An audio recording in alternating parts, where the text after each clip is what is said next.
कांग्रेस विधायक दल ने इस नगर निगम संशोधन विधेयक जो विधानसभा में आज पारित किया गया है,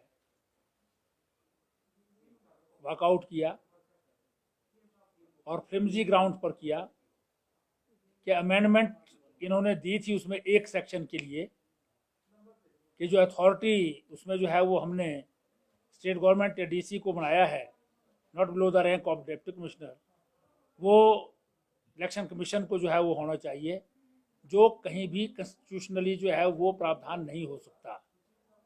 इस प्रकार के प्रावधान राज्यसभा, लोकसभा या विधानसभाओं के एंटी डिफेक्शन लॉज जो हैं उसमें भी अथॉरिटी प्रेस्क्राइब्ड है स्पीकर ऑफ द हाउस, और उनको जो है वो कभी भी जुडिशियल रिव्यू हो सकता है हाई कोर्ट में। और मुख्य रूप से जो ये कह रहे थे कि भी हमने अमेंडमेंट को, हमारे को टाइम नहीं मिला, ये विधानसभा के सचिवालय के रूल्स के अगेंस्ट जो है वो बात कर रहे थे। आप अगर किसी नियम को नहीं देखते हैं, किसी नोटिफिकेशन को नहीं पढ़ते हैं, किसी सूचना को नहीं पढ़ते हैं, तो ये कसूर आपका है, ये कसूर सचिवालय का नहीं है। तो इसलिए जो है वो उनका जो वॉकआउट था वो बिना किसी कारण के था, और सबसे बड़ा कारण मैं समझता हूं वो एंटी अदर बैकवर्ड क्लासेस हैं। कांग्रेस हमेशा से जो है वो डाउन ट्रोडन जो लोग हैं, दलित लोग हैं, ओबीसीज हैं, उनके खिलाफ रही है।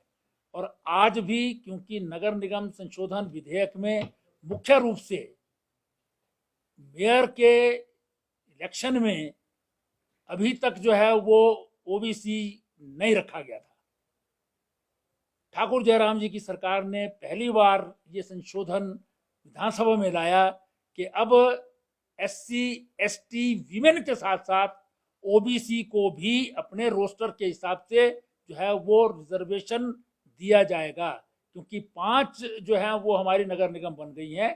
इसलिए ये लेजिटिमेट डिमांड ओबीसीज की थी, और कांग्रेस के सदस्यों ने जो है वो इस संशोधन के विरोध में जो है वो वॉकआउट किया है। मैं समझता हूं कि ये उनका जो असली चेहरा है डाउन ट्रोडन और दलित लोगों के प्रति, वो सामने जो है दर्शा दिया गया है उन्होंने। इस एक्ट में जो है बहुत ज़्यादा टेक्निकल चीज़ें थी, कोई विशेष बात जो है ओबीसी को इंट्रोड्यूस करने के अलावा नहीं थी। इसमें डिफेक्शन है क्योंकि मांग कांग्रेस की भी है कि सिंबल के ऊपर चुनाव लड़ेंगे हम। इन्होंने ही सिंबल जो है वो ख़त्म किया था 2016 में, हमने उसको रिस्टोर किया है कि अब जो है वो पॉलिटिकल पार्टीज जो हैं रिकॉग्नाइज्ड, वो अपने सिंबल के ऊपर जो है वो चुनाव लड़ सकते हैं। ये मर्जी पॉलिटिकल पार्टी की है, वो लड़े या ना लड़े। फ्री सिंबल भी है, पॉलिटिकल पार्टी के रिजर्व सिंबल भी इसमें रहेंगे। तो इसके लिए एंटी डिफेक्शन जो लॉ है डिस्क्वालिफिकेशन में, उसका भी प्रावधान किया गया है। और वो जो पहले से डिस्क्वालिफिकेशन के प्रावधान है उसी में उसको जोड़ा गया है। जो पहले के प्रावधान है उसमें भी स्टेट गवर्नमेंट को पावर है, इसकी भी स्टेट गवर्नमेंट को पावर है। इसलिए जो है कोई विसंगति इसमें नहीं थी, कोई इसको जो है ले जाने की आवश्यकता नहीं थी। कमिश्नर की जो है वो अभी तक 10 साल की रखी गई थी कि वो 10 साल की जो सर्विस होगी वही बन सकता है, लेकिन वो तब थी जब शिमला एकमात्र नगर निगम था। अब 5 नगर निगम बन गए हैं, 5 नगर निगम में 5 कमिश्नर बनेंगे, वहाँ पर असिस्टेंट कमिश्नर, जॉइंट कमिश्नर इस प्रकार के भी रहेंगे। इतने ज़्यादा जो है ऑफिसर नहीं रहते हैं। फिर नगर निगम कोई इतने बड़े नहीं हैं जिसमें सीनियर 10 ईयर्स सर्विस वाला जो है वो एडमिनिस्ट्रेटिव सर्विस का ऑफिसर रहे, इसलिए उसमें हमने थोड़ी कमी की है, ज़्यादा नहीं किया हमने। फिर भी उसमें जो है क्वाइट सीनियर पर्सन जो है वो कमिश्नर लगे। इसलिए अगर आईएएस लगेगा तो 7 साल की सर्विस वाला जो होगा, और अगर बाकी सर्विसेज जो है एडमिनिस्ट्रेटिव सर्विसेज उसका कोई व्यक्ति लगेगा तो 9 साल की सर्विस वाला लगेगा। ये उसमें जो है हमने प्रावधान किया है। तो इसलिए मैं समझता हूँ कि ये हिमाचल प्रदेश के ओबीसीज के पक्ष में, और जो नगर निगम 5 बनाए हैं उसमें एडमिनिस्ट्रेटिव दृष्टि से जो है वो प्रॉपर फंक्शनिंग हो सके, और साथ ही साथ जो है वो हमारी जो नगर निगम है उसमें काम की दृष्टि से जो है वो कुछ जो टेक्निकल इश्यूज थे उनका समाधान करने की जो है वो व्यवस्था हमने की है।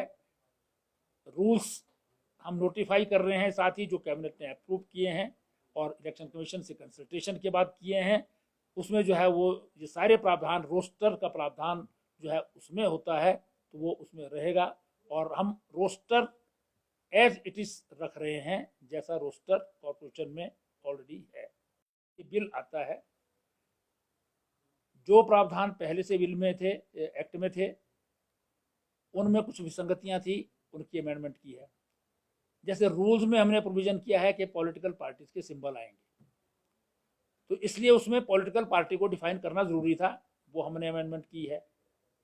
फिर उसमें हमको ये जरूरी था कि भी पॉलिटिकल पार्टीज जब अपने सिंबल पर चुनाव लड़ रहे हैं, तो फिर लोकसभा और विधानसभा के तर्ज पर जो है वो एंटी डिफेक्शन के प्रोविजन भी उसमें डाले जाएं, वो हमने उसमें प्रोविजन जो है वो डाले हैं।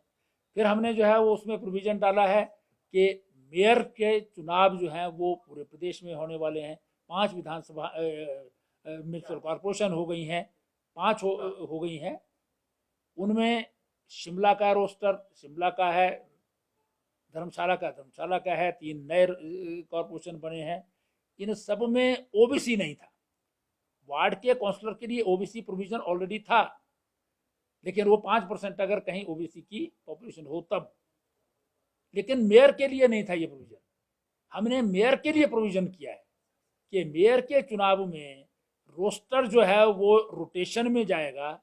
रोटेशन में एससी, एसटी, वीमेन और ओबीसी, इनको रिजर्वेशन जो है वो मिलेगी। जनरल तो उसमें अपनी टर्न पर जो है आएगा ही आएगा। तो इसलिए जो है ये प्रावधान अभी हमने चुनाव से पूर्व करने आवश्यक थे, इसलिए हमने ये किए हैं।